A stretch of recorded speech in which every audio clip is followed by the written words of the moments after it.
Halo Sobat Estrusmania, pada kesempatan kali ini Mimin ingin memberikan informasi mengenai teknis budidaya ayam pembibitan atau biasanya disebut parent stock. Seperti yang Mimin sudah sampaikan di video sebelumnya, Mimin akan membuat video pembahasan tentang teknis budidaya ayam pembibit ya. Jadi bagaimana cara membudidayakan ayam pembibit itu, mari simak videonya ya. Nah, bagi teman-teman yang baru bergabung, silakan untuk mensubscribe dan menyalakan lonceng notifikasinya untuk mendukung channel ini agar tetap terus berkembang ya. Nah, baik, tanpa berlama-lama, langsung kita masuk ke pembahasannya ya teman-teman. Nah, terdapat 5 fase pemeliharaan ayam parent stock yang harus kita ketahui ya teman-teman, yaitu yang pertama itu ada fase pre-starter, fase starter, fase grower, pre-breeder, breeder 1, breeder 2. Jadi pada saat fase produksi telur ya, itu dimulai kalau nggak salah di umur 24 minggu sampai umur 65 minggu ya teman-teman. Nah, untuk kenapa ini betinanya ada dua fase, karena pada saat pertengahan fase ini kualitas nutrisi pakannya diganti ya teman-teman. Jadi ada breeder 1, breeder 2 gitu. Nah, sedangkan ini pre-breeder ini sebelum bertelur, fase-fase di mana sebelum bertelur. Nah, setiap fase ini biasanya kegiatan manajemen yang dilakukan itu berubah-ubah. Jadi contohnya seperti penggantian kualitas nutrisi ransum gitu, terus mungkin tempat pakannya gitu, entah itu pencahayaannya gitu, itu diubah-ubah ya teman-teman sesuai dengan kebutuhannya gitu.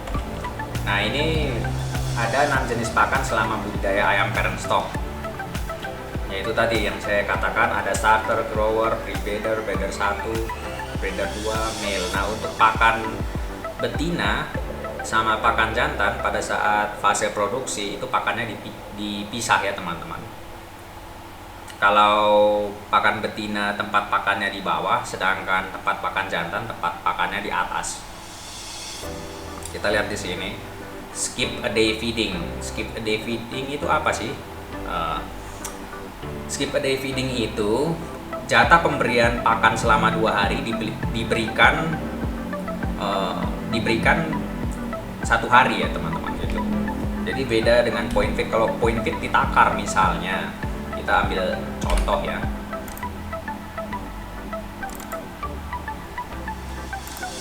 Misalnya pada saat minggu pertama kebutuhan pakan itu 21. Kalau yang dipelihara itu 1000 ekor misalnya, tinggal dikalikan saja teman-teman, 21 dikali 1000 berarti sekitar 21.000 ya, 21.000 kilo berarti 21 kilo itu teman-teman. Itu jatah pakan harian yang diberikan, itu contohnya itu point feed. Nah, kalau sedangkan skip day feeding itu misalnya begini teman-teman. Misalnya skip day feeding itu misalnya umur berapa minggu ini ya, umur 5 minggu misalnya hari Senin Selasa, di sini kan satu harinya 45 gram per ekor, berarti kalau pelihara 1000 45.000 ya. Nah, ditambah besok jadi 45 kali 2 jadi 90 kilo ya per 2 hari, tapi diberi makannya itu pada hari Senin misalnya, jadi 90 kilo diberikan pada hari Senin. Nah, besoknya enggak gitu. Nah, besoknya dikasih lagi 90 kilo gitu, karena masih 5 mingguan kan gitu. Begitu teman-teman, skip day feeding itu terus sampai kembali lagi ke point feed. Point feed itu pertengahan pre-breeder ya, umur 21 kembali lagi ke point feed begitu. Nah, kita lanjutkan. Terus apa lagi ya? Nah, untuk kepadatan kandang pemeliharaan ayam parent stock sendiri itu sama seperti kepadatan pelihara ini ya. Ini kok kendang ya. Aturannya kandang, ini maaf ada sedikit tipu. Nah, sama seperti pemeliharaan ayam broiler atau ayam petelur fase sebelum bertelur, itu kepadatan kandangnya sekitar 15 kilo per meter persegi ya, itu kalau kandang open house. Sedangkan kalau kandangnya close house itu bisa 30 kilo per meter persegi. Nah, kenapa ini kandang close house ini kok dia bisa muat 2 kali lipat kapasitas tampungnya daripada open house? Karena begini teman-teman, ini mekanisme rekayasa lingkungan ya teman-teman. Nah, di kandang close house itu kecepatan anginnya itu bisa 2 kali lebih cepat perputaran anginnya dibandingkan kandang open house, makanya dia bisa kapasitas tampungnya itu bisa lebih padat ya teman-teman. Nah, biasanya juga jarang sekali perusahaan pembibitan itu memakai kandang open house ya, karena penggunaan kandang close house itu salah satunya itu untuk mengurangi dampak penyebaran penyakit melalui hewan vektor pembawa penyakit ya teman-teman. Nah, ini poin yang kedua ini kayaknya nggak ada ya teman-teman, ini kayaknya tipu dalam pengeditannya. Di dalam pemeliharaan ayam parent stock ini nggak diberikan secara ad libitum teman-teman, karena bobot ayam itu harus dijaga ya, tidak boleh lebih, tidak boleh kurang juga bobot badannya, harus kita mengikuti standar bobot badan yang diberikan oleh buku panduannya gitu. Nah, skip day feeding sudah saya bahas tadi, point feed juga. Nah, contohnya seperti ini ya teman-teman. Populasi ayam 490, jantan 50. Point feed pada saat itu misalnya 100 gram ya, tinggal dikalikan saja itu untuk hari itu gitu. Nah, misalnya ini, nah jadi teman-teman kalau memelihara ayam parent stock itu harus diperhatikan lagi bobot badannya. Jangan sampai misalnya ini bobot badan betina, ini jantannya, tidak boleh misalnya lebih besar dari 100, taruhlah ini deviasinya 10%-nya tidak boleh lebih besar dari 160, tidak boleh kurang dari 160, pokoknya harus di kisarannya standar deviasi batas atas batas bawah sekitaran itulah gitu. Karena nanti saya akan membahas dampaknya apabila kalau misalnya diferensiasi bobot jantan dan betina terlalu jauh, dan kalau misalnya bobot badannya itu underweight atau overweight, itu apa dampaknya ya. Oke, masuk lagi ke pembahasannya. Nah, ini yang saya katakan tadi, perbedaan bobot badan ayam jantan dan betina tidak boleh lebih dari 20%, normalnya di kisaran 15% gitu. Jadi kalau misalnya kita ambil contoh ya, pada saat minggu kesekian bobot ayam betina itu mungkin standarnya itu misalnya 1 kilo. Berarti kalau 15%, dia itu berarti bobot jantan itu sekitar 850 gram ya teman-teman, tidak boleh lebih gitu. Pada minggu ke-40 bobot jantan rata-rata 4,2 kilo, sedangkan betina 3,7. Tuh, sebentar, kayaknya bobot jantan yang lebih tinggi ya teman-teman gitu, daripada bobot betina gitu. Berarti tadi terbalik saya menjelaskannya gitu. Perbedaan bobot badan 12% dengan estimasi 97% fertilitas dan daya tetas sebesar 90%. Nah, ini dampaknya ya. Jika selisih BB jantan dan betina yang terlalu besar, itu akan mengakibatkan penurunan persentase fertilitas dan daya tetas telur, teman-teman gitu, bayangkan. Makanya jangan terlalu ini ya. Berarti harus manajemen pemberian pakannya itu harus tepat gitu. Pemberian pakan sama populasi yang diberi makan itu harus pas gitu. Jangan sampai misalnya ayam yang dipelihara misalkan cuma 100 tapi jatah pakannya untuk 120 ekor kan, ya kan. Akhirnya overweight gitu. Akhirnya menimbulkan masalah telur tetasnya, teman-teman gitu. Nah, bobot badan jantan yang terlalu berlebih dari bobot badan standar mengakibatkan ketidakefisienan mating, dan bobot badan jantan yang terlalu rendah dari standar mengakibatkan penurunan persentase fertilitas dan daya tetas. Nah, ini data-data ini, penjelasan ini itu maksud saya ambil dari Fanres Manual Book ya teman-teman, bukan pendapat saya pribadi gitu. Nah, ini kebutuhan tempat pakan dan tempat minum, dan juga nestbox produksi telur gitu.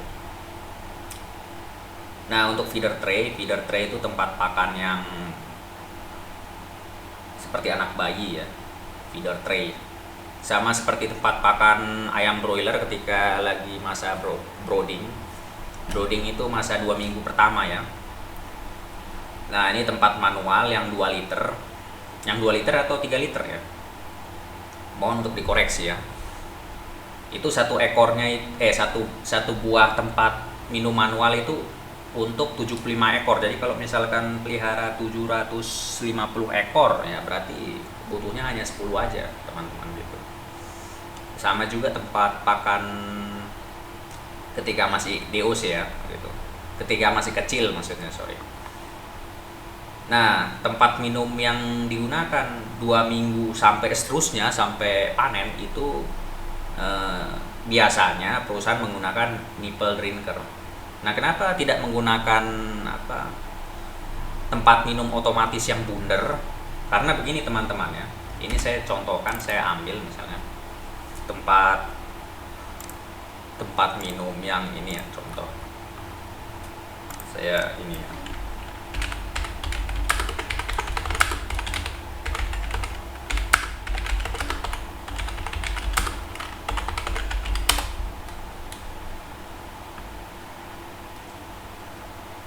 Nah, misalnya saya contohkan yang ini ya teman-teman.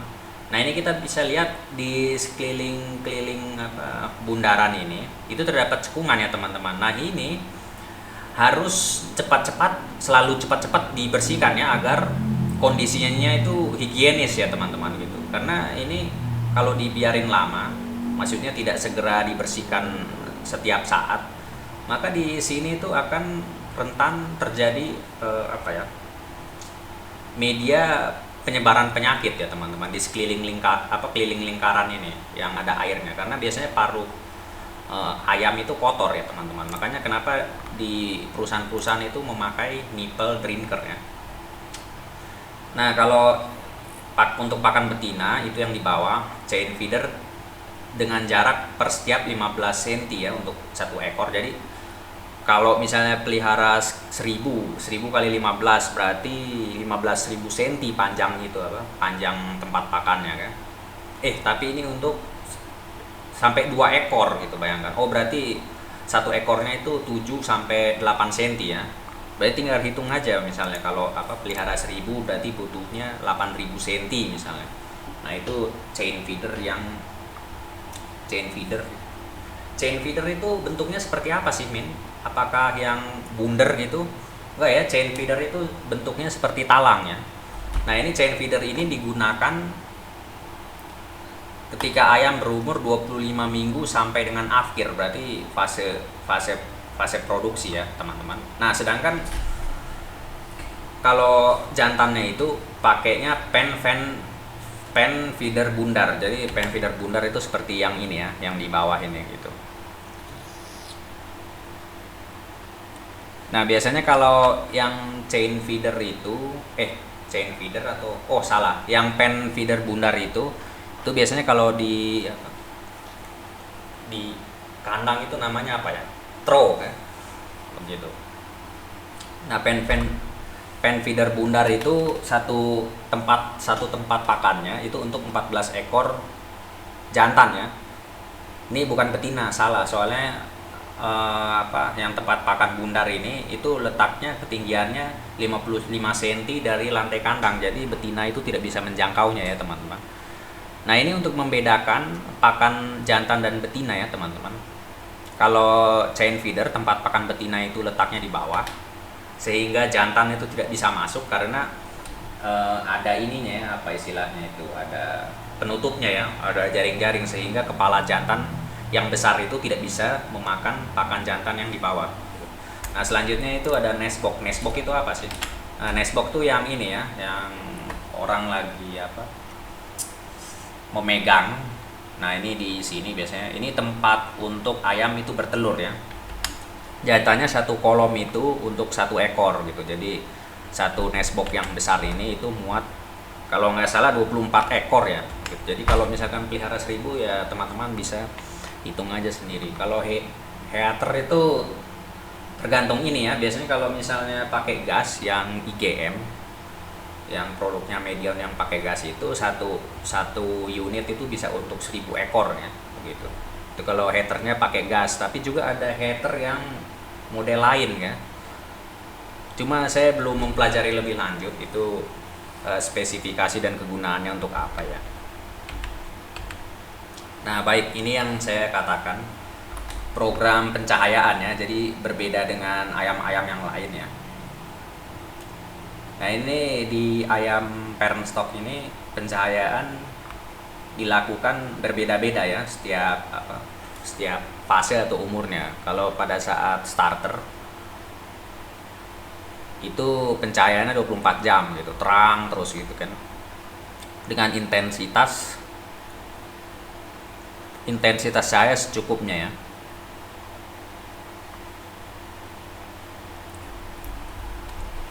Nah sedangkan di fase grower itu intensitas cahaya itu cukup 6, jadi bayangkan teman-teman itu tidak terlalu terang ya, dia redup gitu. Nah untuk mengakali supaya lampu itu terangnya bisa redup, itu teman-teman bisa menggunakan alat yang namanya dimmer. Dimmer itu apa sih teman-teman? Dimmer itu terminal yang ada potensiometernya. Jadi contohnya itu seperti ini ya.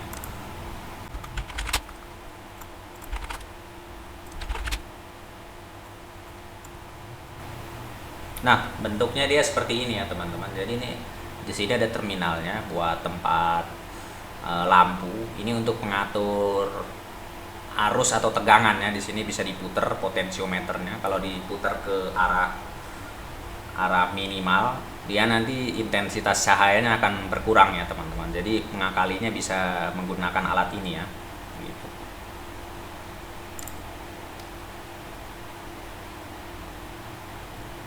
Nah ini umur memasuki mau fase produksi, dikembalikan lagi cahayanya 75 lux ya, berarti terang ya, cukup terang gitu. Nah gimana sih cara untuk mengukur intensitas cahaya? Nah itu teman-teman bisa menggunakan yang namanya lux meter. Biasanya lux meter ini ada juga yang dengan anemometer. Anemometer itu alat untuk mengukur kecepatan angin. Coba ya. Nah alatnya seperti ini ya teman-teman, bisa kita lihat lux meter gitu. Lux meter.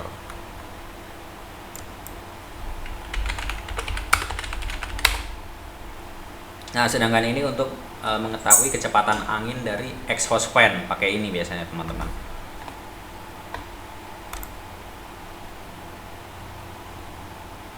Nah baik, kita lanjut. Yang berikutnya perkandangan ya.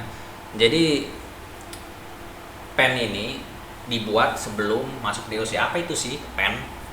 Jadi pen itu semacam sekatnya kandang untuk membagi antara sekat satu dengan sekat yang lainnya. Jadi ada pembatas gitu.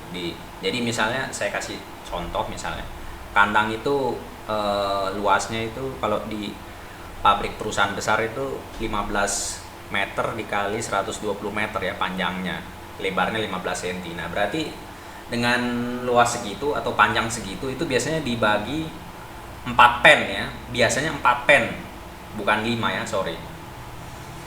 Nah masing-masing itu berisikan 20% ya, sorry ini tipe 25% dari populasi. Hal ini bertujuan agar kapasitas tampung kandang itu merata ya teman-teman. Jadi maksudnya kenapa bisa begitu? Jadi misalnya kalau seandainya pen ini tidak ada, bayangkan ya teman-teman, itu kalau misalnya ada gangguan dari manusia, itu ayam itu akan menuju ke satu tempat begitu, bayangkan tidak merata. Jadi di sini kosong, di titik yang lain itu padat ayam gitu. Kalau ada gangguan atau ada gangguan dari operator kandang, entah itu karena melakukan jadi pada saat penangkapan ayam untuk ditimbang keseragamannya juga itu agak susah karena terlalu berkejar-kejaran. Tapi dengan adanya pen ini masalah itu bisa diatasi ya. Nah untuk kebutuhan exhaust fan yang 50 inci itu satu buahnya itu untuk 150 meter persegi. Nah sebenarnya ini untuk mempersingkat waktu ya, kenapa saya buat seperti ini. Sebenarnya itu ada perhitungannya lagi gitu. Karena ini untuk mempersingkat saja, maka saya tulis saja di sini satu buah untuk 150 gitu. Karena di perusahaan besar satu kandang dengan luas 1800 meter persegi itu exhaust fan yang 50 inch itu ada 12 unit gitu. Makanya saya asumsikan itu satu buahnya untuk 150 meter persegi. Nah, untuk kebutuhan sel decknya itu 3 unit untuk 120 meter persegi. Nah, teman-teman bisa hitung aja sesuai dengan luasan kandang gitu. Nah, untuk keseragaman ini ditimbang setiap minggunya gitu, 10% dari populasi, atau biasanya pada kenyataannya di perusahaan-perusahaan yang bukan ini ya, perusahaan-perusahaan yang apa istilahnya kurang terlalu terkenal, itu biasanya kalau malas itu biasanya keseimbangan itu hanya ditimbang 1% dari populasi, bayangkan. Nah, keseragaman yang ideal itu paling bagus di atas 90% ya, dengan standar deviasi itu sebesar 10%. Nah, untuk program kesehatannya, nah dari penyebab terjadinya kesehatan, maksudnya penyebab penyakit di antara bakteri, protozoa, virus, dan parasit. Itu penyakit yang paling mengerikan itu sebenarnya penyakit karena virus ya teman-teman. Kalau misalnya ayam terserang bakteri, maksudnya penyakit yang disebabkan oleh bakteri, protozoa, atau parasit, ketika timbul gejala gitu, nah itu masih bisa masih bisa diobati ya teman-teman. Nah tapi ketika muncul penyakit yang penyebabnya itu karena virus, nah ini yang susah teman-teman gitu. Operator kandang bahkan pihak manajer farm itu hanya bisa berdoa saja ya teman-teman. Tapi penyakit yang disebabkan karena virus ini masih bisa dicegah dengan cara program vaksinasi, proses biosecurity gitu ya teman-teman. Nah, obatnya misalnya bakteri itu kalau di medion ada trimesin, koleradin gitu. Kalau untuk mencegah protozoa juga bisa menggunakan obat koksi dari medion gitu. Kalau virus itu program vaksinasi seperti kalau di SHS ada Nobilis coryza ABC, Newcastle, infeksi bronkitis, gumboro gitu. Nah, akan tetapi dari program vaksinasi ini ada yang tidak boleh di suatu daerah ya, karena penyebaran penyakitnya itu belum ada teman-teman. Jadi dari pemerintah daerahnya juga melarang untuk vaksinnya itu masuk karena memang belum ada nanti, kecuali kalau wabahnya itu sudah terserang di suatu daerah, nah baru vaksinnya itu baru boleh masuk gitu. Nah, sedangkan penyakit yang disebabkan oleh parasit seperti kutu, tungau, cacing, dan lain sebagainya itu masih ada sih obatnya, seperti bedak untuk kutu atau misalnya obat apa lagi gitu. Nah, untuk cara mendiagnosa penyakit itu yang paling mudah itu ialah melihat langsung feses ayam ya. Jadi konsentrasi ayam itu gimana. Kalau ayam diare berarti fesesnya itu encer ya teman-teman. Melihat tingkah laku ayam gimana, suka paruhnya itu suka cari-cari kutu di bulu, nah berarti itu kutuannya gitu. Nah, yang ketiga itu adalah membandingkan performa aktual dan standar performa gitu. Jadi misalnya, loh ini kok Henday ayam ini turun, kenapa nih ya gitu, mungkin apakah ayamnya itu sakit gitu kan. Nah, biasanya jika ayam yang mati lebih dari 0,03% per hari dari total populasi, maka sebaiknya ayam yang mati itu diotopsi ya teman-teman. Jadi dilihat apakah ini ada tanda-tanda penyakit yang akut gitu, atau penyakit-penyakit yang disebabkan oleh virus gitu, atau karena mati normal gitu kan, biasanya kan gitu.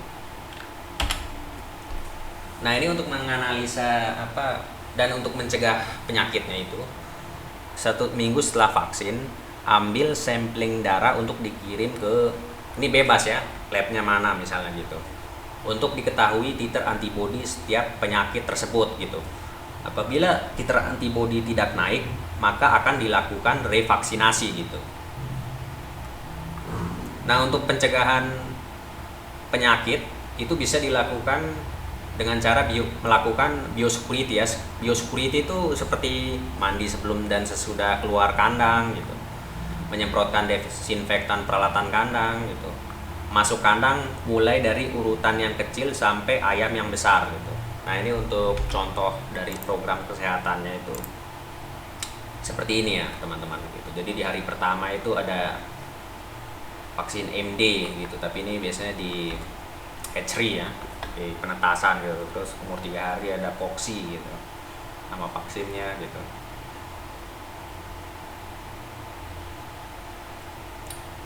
Terus ini caranya juga, aplikasinya intramuskular, berarti disuntik ya,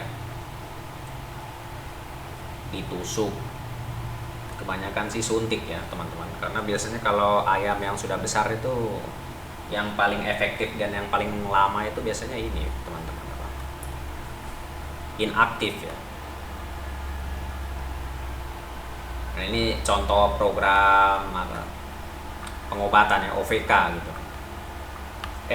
Program vaksinasi, sorry. Di sini soalnya nggak ada obatnya. Nah, baik, kita lanjut.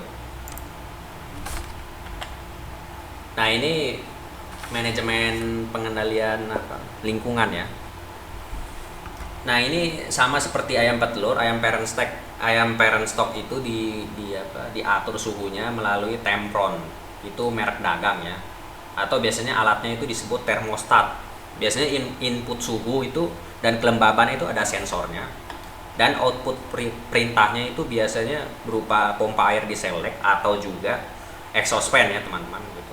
Jadi suhu itu bisa diatur gitu, mengikuti kebutuhan suhu lingkungan yang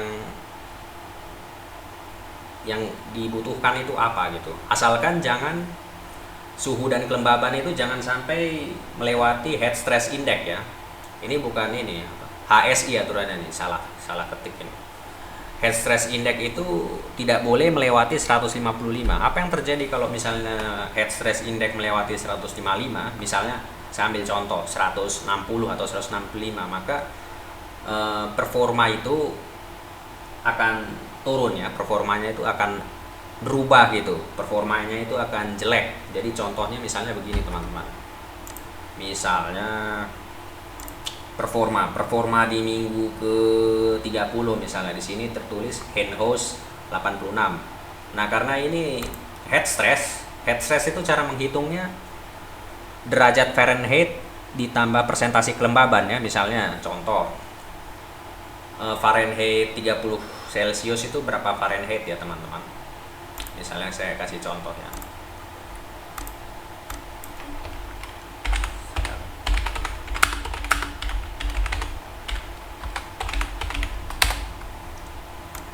Misalnya suhunya 30 Celcius misalnya, berarti dia 86 Fahrenheit.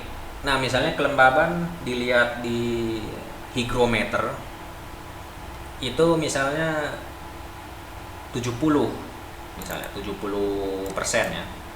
Berarti tinggal ditambahkan saja teman-teman, di situ 86 ditambah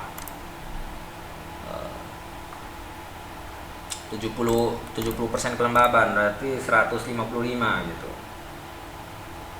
Ini sudah melewati 155, itu sudah melewati heat stress index ya, stress index level gitu.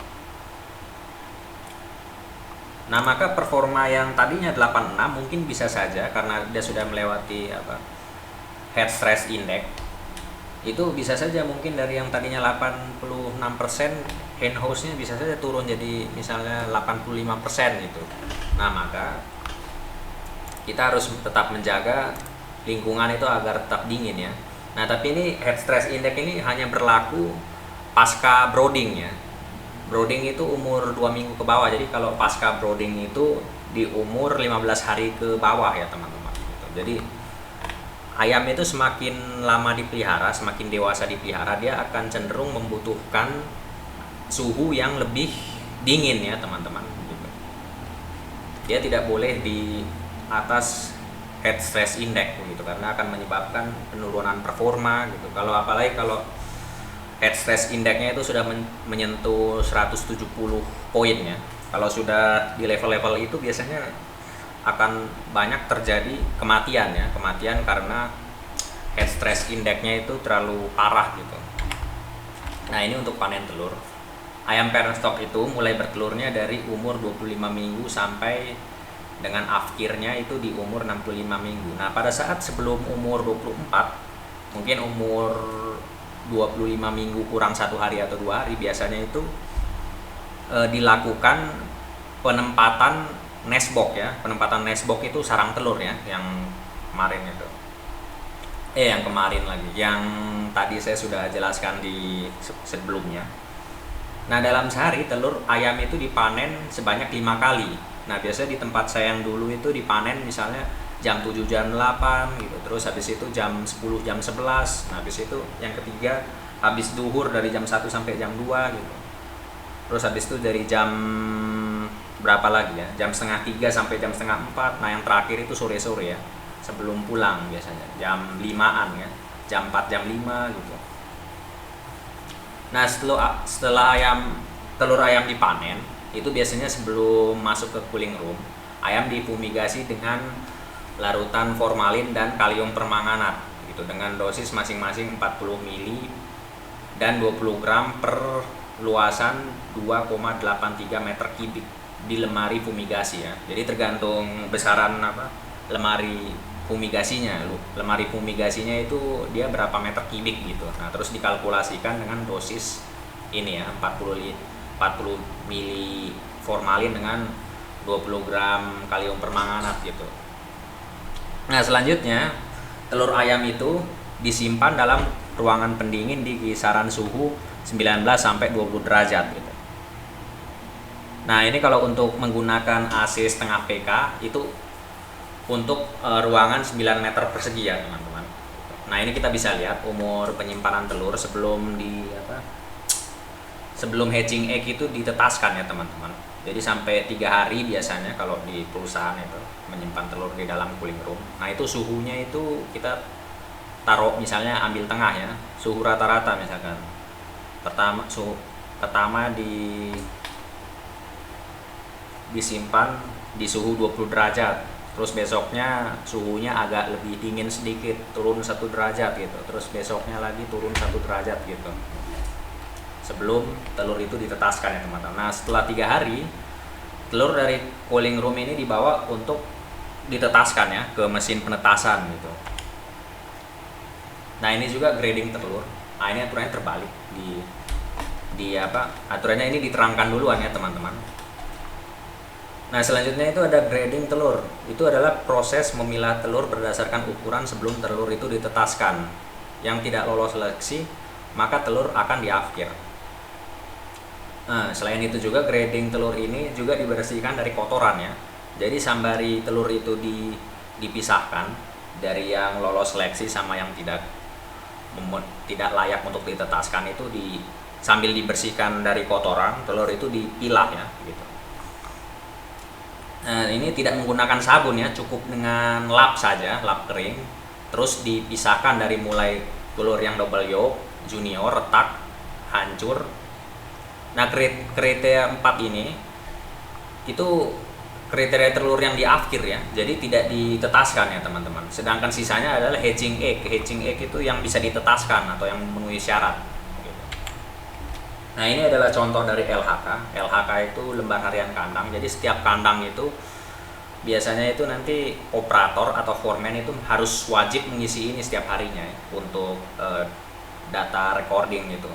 Nantinya dari data ini itu datanya bisa diolah untuk aktual performance ya, aktual performa gitu. Nanti itu biasanya data-data kalau dikumpulkan, dikalkulasikan dan digabung sama performa sebelum-sebelumnya. Jadi nanti dibikin grafik untuk laporan akhir gitu. Kalau misalnya ayam itu sudah selesai dipanen semua, maksudnya sudah di akhir umur 65 minggu gitu.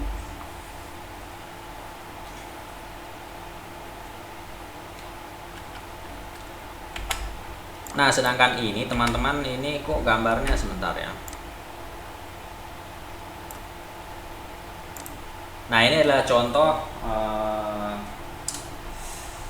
lembar.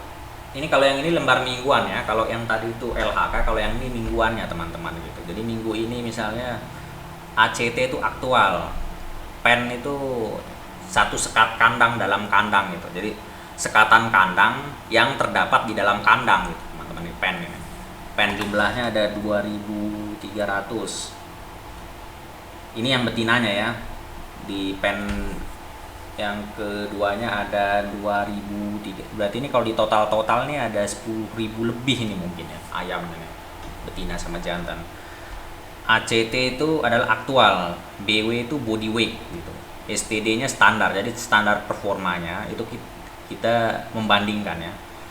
Kalau div ini diferensiasi ya, diferensiasi ya kalau nggak salah. 2,25 berarti lebih apa? Over dari standar gitu, lebih besar sebanyak 2,25%. Nah, yang di bawah ini kurang bobotnya gitu. Ini minggu ini, next week. Nah, sedangkan next week itu harus bobot badannya sekian misalnya gitu. Perbedaannya 85 gram gitu. Standar point fit. Minggu ini berarti next week ditambah gitu, ditambah 1 gram gitu. Nah, seperti itu ya teman-teman gitu.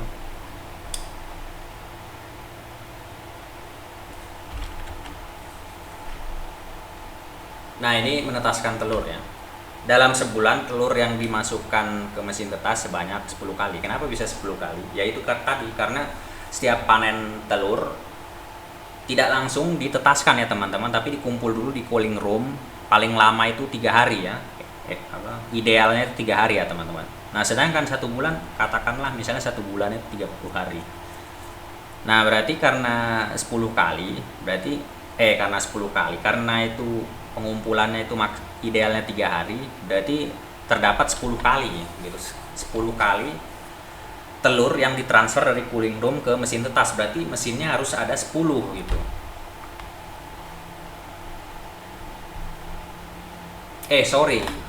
Maksudnya karena menetaskan telur ayam itu kurang lebih 21 hari, maka dalam sebulan harus disiapkan 8 unit, karena 21 kalau per setiap 3 hari telur itu dikumpul dapatnya 8 unit ya.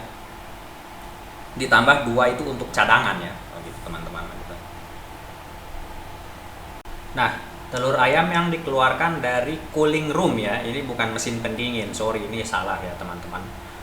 Telur ayam yang dikeluarkan dari cooling room, nah setelah itu dibiarkan di suhu ruang selama 30 menit sebelum dimasukkan ke mesin penetasan. Setelah itu telur dimasukkan dengan rack tray yang tetap data selama 3 hari. Berarti pada saat hatching egg itu dimasukkan ke inkubator belum diputar-putar dulu, maksudnya belum digoyang-goyang ya, maksudnya digerakin gitu. Selama 3 hari dulu. Suhu penetasan disetting 37,5 derajat Celcius sampai dengan umur telur 21 hari ya, dengan kelembaban sekitar 70%.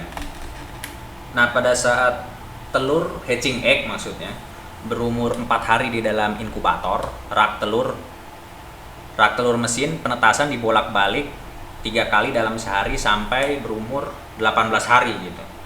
Nah, pada saat 18 hari, rak telur itu kembali tidak diputar sampai telur menetas di umur 21 hari. Nah, begitu teman-teman teknis untuk menetaskan telur ya. Nah, ini untuk performa ayam parent stock ya. Dalam 1 kali siklus, 1 periode 65 minggu, 1 ekor ayam betina parent stock itu mampu menghasilkan 150 ekor DOC, sellable chick ya teman-teman. Tapi ini belum dikurangi sama mortalitasnya ya teman-teman, mortalitas normalnya gitu teman-teman. Jadi ada kemungkinan bisa lebih kurang dari ini gitu. Nah, dari 40 minggu produksi telur, dari umur 25 minggu sampai 65 minggu, titik puncak produksi telur hatching egg di umur 31 minggu atau bulan kedua produksi. Ini maksudnya apa ya? Oh, ini maksudnya ini titik puncaknya. Kalau di di ayam petelur itu titik puncaknya di 96%, sedangkan kalau di ayam parent stock itu 86% di umur 31 minggu ya teman-teman. Maksudnya seperti itu. Nah, toleransi mortalitas ayam parent stock selama 65 minggu adalah 14%. Jadi dari awal sampai ayam itu di akhir itu 14% ya teman-teman. Kalau lebih dari itu, wah berarti lumayan besar gitu. Nah, sedangkan hariannya itu sebanyak 0,03% per hari per populasi ya. Jadi kalau misalnya ada ayam mati lebih banyak dari 0,03% per hari, berarti itu termasuk banyak gitu ayam yang mati. Nah, untuk 100 ekor parent stock betina, DOC broiler yang mampu dihasilkan rata-rata per bulan sekitar 1.300 ekor dengan lama produksi DOC 10,5 bulan dalam satu periode lamanya. Bayangkan, ternyata banyak juga ya. Oke, baik, mungkin sekian video yang bisa Mimin sampaikan pada kesempatan kali ini. Semoga videonya bermanfaat untuk kita semua. Kira-kira Mimin bakalan bahas tutorial tentang apa lagi nih ya ke depannya gitu. Tolong dong komentarnya di bawah.